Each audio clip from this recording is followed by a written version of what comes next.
Tonight on KGW News, this is how it ended and this is how it began. New video of a parking lot plane crash where the pilot survived.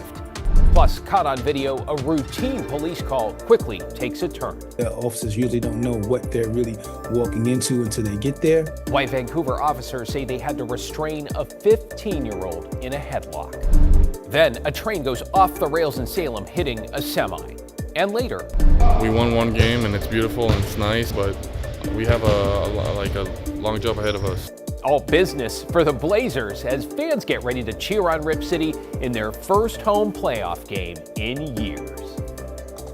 But first to our top story, with the federal government now accepting applications for tariff refunds, money that may not trickle down to local businesses. We're glad you're with us tonight. I'm David Molko. Alma McCarty's in the newsroom to explain. Alma? Yeah, David, the numbers are staggering. More than 330,000 importers paid about $166 billion in tariffs over 53 million shipments. Now, while they can file for refunds, the small businesses that got products from them can't.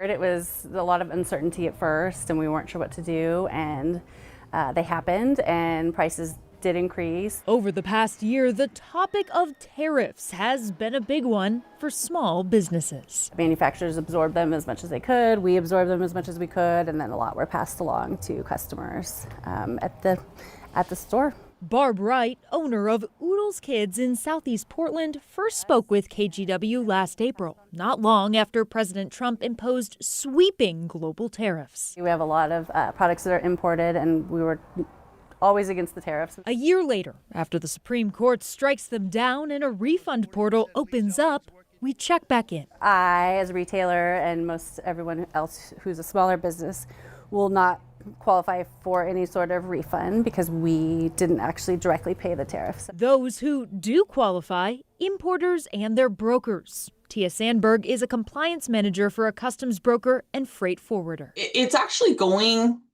honestly smoother than I expected. Customs is giving the money back to the importer, and then what the importer does with that, that's their decision. Meantime, Senator Ron Wyden introduced the Speedy Tariff Refund Act, which, as its name implies, aims to get the billions in illegal tariffs back to American importers within 30 days. We're talking about CBP. And if we really want to know what they're in the process of doing, they're in the process of playing more stall ball, making it tough for small businesses to get access to these tariffs. Wright wants people to understand that small businesses won't be benefiting from the refunds directly, at least not anytime soon. President Trump said this week that he will, quote, remember U.S. companies that do not seek refunds for the tariffs. David? It's Alma McCarty in the newsroom tonight. Thank you, Alma.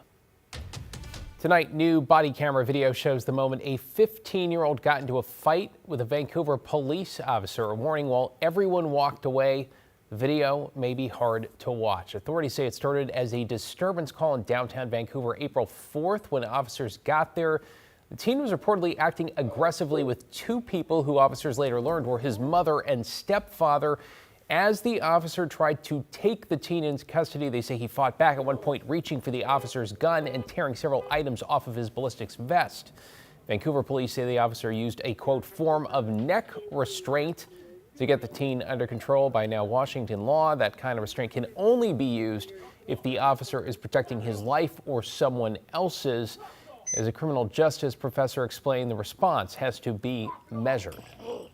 The officers usually don't know what they're really walking into until they get there. Everyone got to at least, walk away, and now we can look back and see whether actions were appropriate.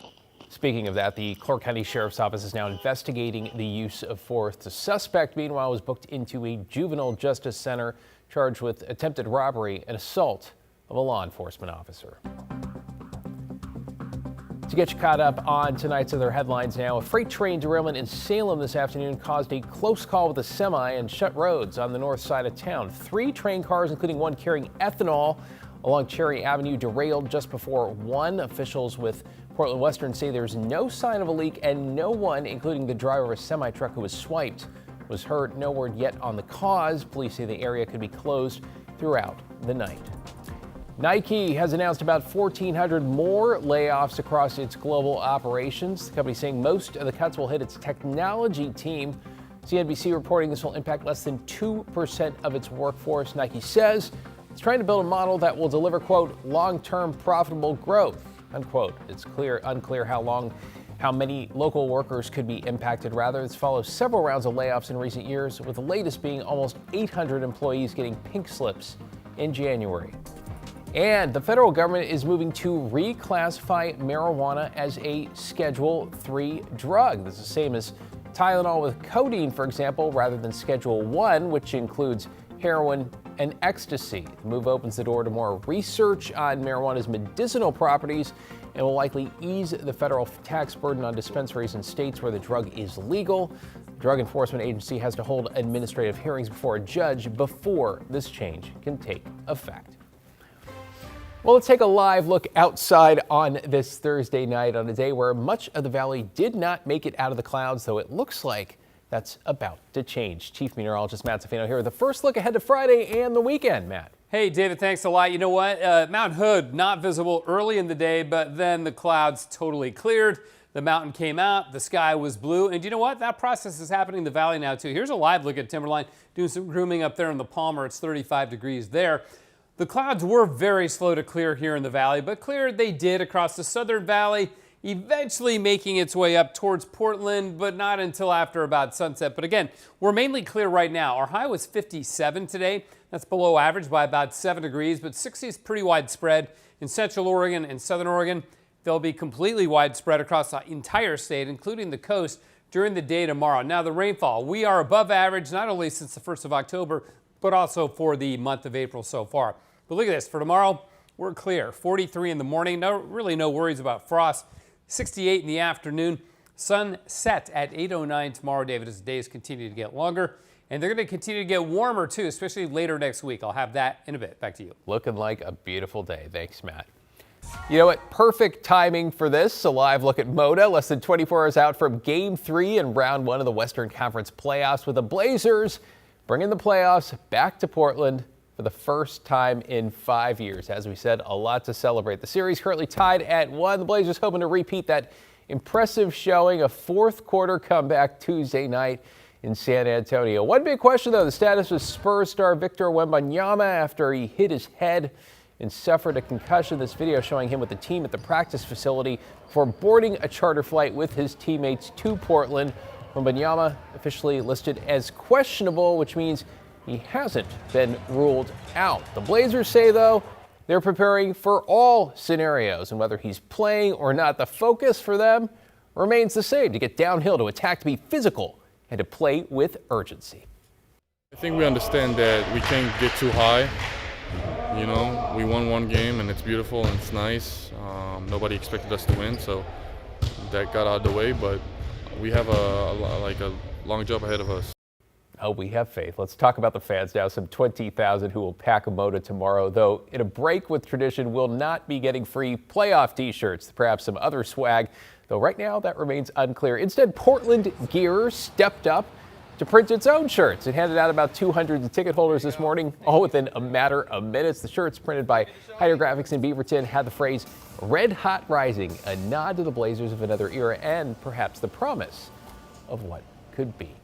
All right, call it a chance to celebrate, because KGW will have you covered on Friday with live coverage starting at 4 from the Rose Quarter. I'll be out there with Orlando Sanchez and some other special guests to get you ready for the first home playoff game. I mean, this definitely bears repeating, since 2021. Once again, go Blazers. Developing tonight, frustration is growing when it comes to a Tigard homeless shelter. And as Blair Best reports, while it's changed some lives for the better, some neighbors say their quality of life is suffering. In Southwest Tigard, I always like to call it an umbrella of services that we offer. At the Just Compassion Homeless Shelter, that means everything from street outreach to eviction prevention, serving about 100 people per day, 60 overnight. Michael Austin is the deputy director. It's not just for individuals just to sleep and stay the night. We're actually working with case management services and progressing people along the housing journey. People like Mark. Looking at an apartment today, looking at a couple different apartments actually. After 9 months in the shelter, I'm extremely fortunate that it was here because I was on the street before this. Mark is finally on his way to permanent housing. It's exciting, it really is. The shelter also leaves an impact on the neighborhood. Terribly. All of the homeless people sneak into our building. Pat lives in the next-door apartment complex for low-income seniors. And they come in and they not only pee, they defecate in different areas and spend the night in our stairways. It's frightening. We've had many problems with homeless people. They come in, they steal things from your car. We need to focus on individuals in our shelter and progressing them back to housing and stability, but we can't neglect the community around us. We're told shelter staff patrol the area, pick up trash, and share monthly community reports. Oh, yeah. Right. We've been hearing screaming for well over 3 years. This woman didn't want to show her face on camera. Like, I would really like to be going for walks, but I don't feel safe enough to go out in my neighborhood. She's brought her concerns to Tigard City Council. A spokesperson for the city tells KGW in part, the city is aware of safety concerns raised by the Knoll residents. Addressing these concerns requires continued education and shared accountability. The city of Tigard is clear that safety for all community members is the top priority. It's a response, these women say, they've heard before. And I feel more than distressed. If I could move, I would. Blair Best reporting there. Well, the women at the housing complex say requests for increased security continue to go unmet. We have reached out to property management for comment. We've also learned Tigard Police does regular outreach and patrols in the neighborhood.